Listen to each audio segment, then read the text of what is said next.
आपकी पूंजी, आपका अधिकार। बचत, वो जो हर मेहनत के बाद अलग रखी जाती है, वो जो बच्चों का भविष्य संभालती है, वो जो बुजुर्गों का सहारा बनती है, और वो जो किसान से मजदूर तक हर इंसान की उम्मीद बनती है। लेकिन कभी कभी यही बचत आपके पास वापस नहीं पहुंच पाती।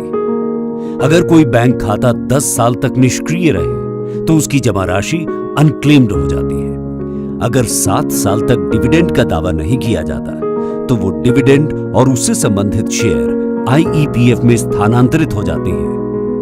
बीमा की मैच्योरिटी राशि, म्यूचुअल फंड से लंबित भुगतान और पेंशन का अंशदान भी इसी तरह दावे की प्रतीक्षा में रहते हैं। इन्हें ही कहा जाता है अनक्लेम्ड एसेट्स। आइए जानते हैं इन्हें आप कैसे वापस पा सकते हैं। अनक्लेम्ड बैंक खाते, depositor education and awareness fund. अगर आपका बैंक खाता 10 साल तक संचालित नहीं हुआ या अनक्लेम्ड रहा तो वो राशि भारतीय रिजर्व बैंक आरबीआई द्वारा स्थापित depositor education and awareness fund DEA fund में स्थानांतरित हो जाती है। लेकिन चिंता की कोई बात नहीं, ये राशि आपके ही नाम से सुरक्षित रहती है। वापसी की प्रक्रिया सरल है।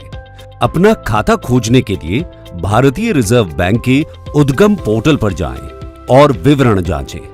अगर आपका खाता वहां दिखे तो बैंक शाखा में जाकर केवाईसी पूरा करें और आपकी राशि आपको ब्याज सहित वापस मिल जाएगी।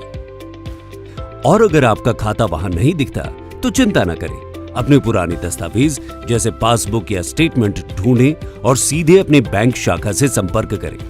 बैंक आपकी मदद करेगा और सही जानकारी उपलब्ध कराएगा। अब जानते हैं अनक्लेम्ड डिविडेंड और शेयर की राशि का दावा कैसे किया जा सकता है। अनक्लेम्ड डिविडेंड और shares. Investor education and protection fund. अगर 7 साल तक डिविडेंड या शेयर का दावा नहीं किया जाता तो वे कॉर्पोरेट कार्य मंत्रालय के अंतर्गत investor education and protection fund यानी आईईपीएफ में स्थानांतरित हो जाते हैं। लेकिन ये भी सुरक्षित रहते हैं और आपके पास वापस आ सकते हैं।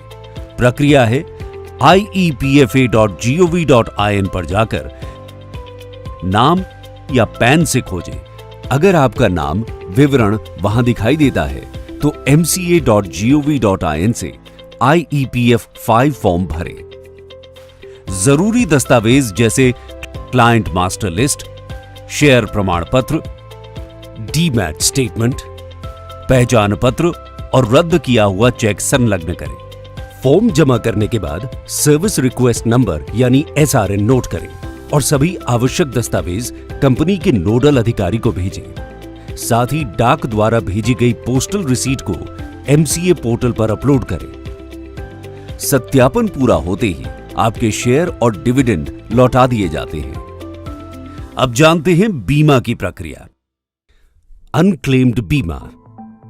बीमा में भी कई बार मैच्योरिटी राशि, सर्वाइवल बेनिफिट्स, डेथ क्लेम या रीइंबर्समेंट 12 महीने या उससे अधिक समय तक लंबित रह जाते हैं। ये अक्सर तब होता है जब नॉमिनी को जानकारी नहीं होती या बैंक विवरण बदल जाते हैं।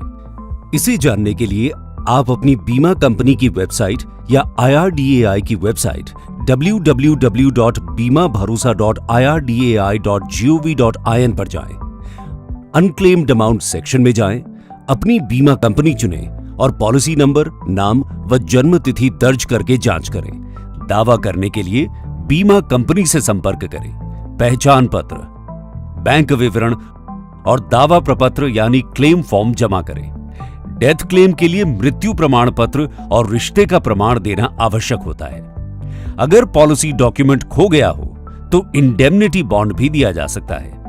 अगर बीमा राशि 10 साल तक अनक्लेम्ड रहती है तो वो senior citizen welfare fund SCWF में स्थानांतरित हो जाती है, लेकिन वहां से भी इसे 25 साल तक वापस पाया जा सकता है। हमेशा ध्यान रखें, नामांकित व्यक्ति को सूचित करें, अपने विवरण अपडेट रखें और पॉलिसी दस्तावेज सुरक्षित रखें।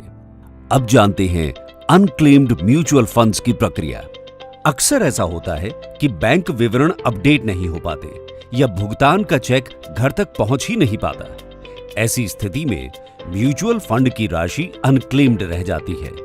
इसे वापस पाने के लिए अपनी म्यूचुअल फंड कंपनी की वेबसाइट या registrar and transfer agent RTA की वेबसाइट पर जाएं और अनक्लेम्ड म्यूचुअल फंड खोजें या सेबी द्वारा स्थापित मित्र पोर्टल जो एमएफ सेंट्रल वेबसाइट पर उपलब्ध है वहां जाएं और इनएक्टिव तथा अनक्लेम्ड अमाउंट्स खोजें, दावा फॉर्म भरें, फंड हाउस या रजिस्ट्रार को जमा करें। जांच पूरी होते ही आपकी राशि और उस पर हुए लाभ सीधे आपके बैंक खाते में जमा हो जाएंगे। भविष्य में ध्यान रखें, केवाईसी, बैंक विवरण और पता हमेशा अपडेट रखें। अब जानते हैं पेंशन योजनाओं को क्लेम करने की प्रक्रिया। कभी कभी एनपीएस या एनपीएस लाइट में जमा किया गया अंशदान आपके पीआरएएन खाते में दर्ज नहीं हो पाता या पीआरएएन जेनरेट ही नहीं हुआ, फिर भी ये राशि सुरक्षित रहती है और आपके नाम पर संरक्षित है। इसे पाने के लिए निर्धारित दावा फॉर्म भरें, पीआरएएन विवरण, पहचान प्रमाण और भुगतान रसीद जैसे दस्तावेज संलग्न करें।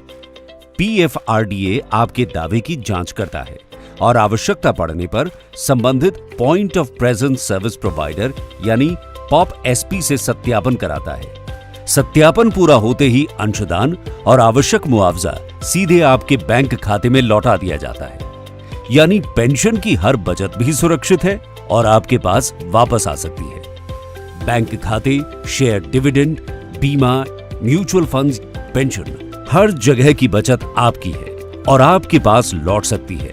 विकास के हर मार्ग पर कदम से कदम मिलाकर के चले, ये नए भारत की सोच भी है और नए भारत का संकल्प भी है। इसी उद्देश्य से भारत सरकार ने ये विशेष अभियान शुरू किया है, आपकी पूंजी आपका अधिकार। आज ही जांचें, दावा करें और अपने परिवार का भविष्य सुरक्षित बनाएं। वित्तीय सेवाएं विभाग, वित्त मंत्रालय, भारत सरकार द्वारा जनहित में जारी।